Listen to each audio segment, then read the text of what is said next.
हो गई है पीर पर्वत सी पिघलनी चाहिए, इस हिमालय से कोई गंगा निकलनी चाहिए।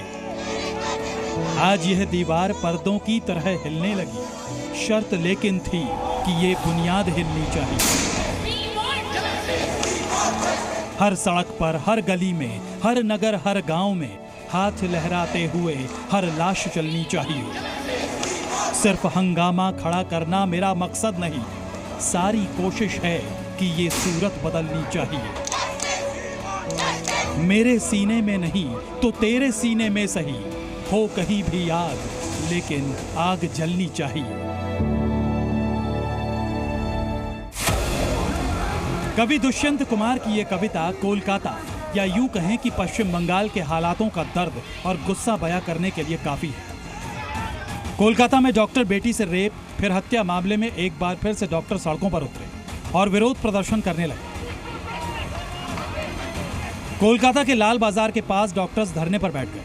उन्होंने फिर से मांग की कि डॉक्टर्स की सुरक्षा पर ध्यान दिया जाए, मामले में दोषियों को सख्त सजा दी जाए।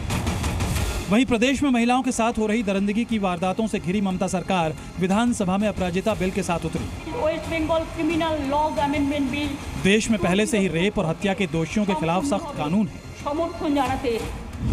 लेकिन बावजूद इसके विधानसभा के विशेष सत्र के दूसरे दिन बंगाल सरकार ने दुष्कर्म विरोधी संशोधन विधेयक पेश किया।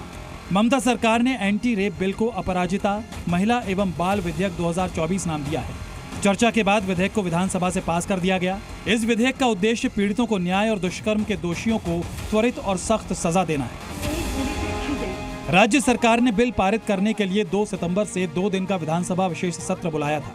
विधानसभा में अपराजिता बिल पेश करते हुए ममता ने संयुक्त राष्ट्र का भी जिक्र किया। माननीय अध्यक्ष, विधानसभा में बिल पर चर्चा के दौरान ममता बनर्जी ने केंद्र सरकार पर जमकर निशाना साधा। ममता बनर्जी ने कहा कि प्रधानमंत्री को 2 बार चिट्ठी लिखी, लेकिन कोई जवाब नहीं मिला।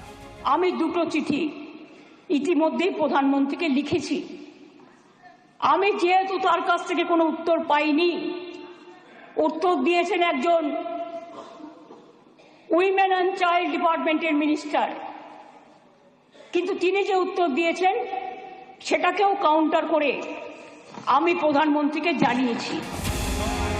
इस दौरान बीजेपी ने कानून के नए प्रावधानों पर सवाल उठाए, उसमें संशोधन की मांग की, साथ ही बिल का समर्थन करते हुए इसे तत्काल लागू करने की भी अपील की। Full support. আমরা মাননীয় মুখ্যমন্ত্রীর বক্তব্য সুন্দর করে শুনবো, উনি যা মনে আসেন বলবেন, কোনো সমস্যা নেই, কিন্তু আপনাকে গ্যারান্টি দিতে হবে immediate execution of this bill.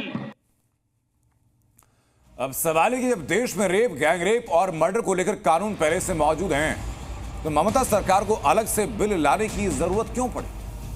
दरअसल ममता सरकार के नए बिल में भारतीय न्याय संहिता यानी बीएनएस की उन धाराओं में संशोधन का प्रस्ताव है जो महिला अपराधों के लिए सजा का प्रावधान करती है। दुष्कर्म की सजा की बात की जाए तो बीएनएस में कम से कम 10 साल की सजा का प्रावधान है, जिससे उम्र कैद यानी जिंदा रहने तक जेल में रहने की सजा तक बढ़ाया जा सकता है। तो बंगाल सरकार के बिल में उम्र कैद के साथ फांसी की सजा के प्रावधान को रखा गया। रेप के बाद मर्डर की सजा के प्रावधान को लेकर बीएनएस में कहा गया कि गुनहगार को 20 साल की जेल, उम्र कैद और मौत की सजा हो सकती है। तो बंगाल सरकार के बिल में ऐसे मामलों में दोषी को मौत की सजा ही सुनाए जाने का प्रावधान रखा गया। गैंग रेप पर सजा के लिए बीएनएस में सभी दोषियों को कम से कम 20 साल की सजा, आजीवन कारावास और मौत की सजा का प्रावधान। बंगाल सरकार के बिल में गैंगरेप के मामलों में सभी दोषियों को कम से कम मरने तक जेल की सजा और मौत की सजा का प्रावधान। नाबालिग से गैंगरेप पर सजा की बात की जाए तो बीएनएस में 20 साल की जेल, आजीवन कारावास और मौत की सजा का प्रावधान है। लेकिन बीएनएस में सजा 16 साल और 12 साल से कम उम्र की नाबालिग से रेप अपराध के हिसाब से तय होती है। तो अपराजिता बिल में 18 साल से कम उम्र के किसी भी नाबालिग से गैंगरेप के दोषी पाए जाने पर उम्र कैद और मौत की सजा का प्रावधान रखा गया। जी न्यूज़।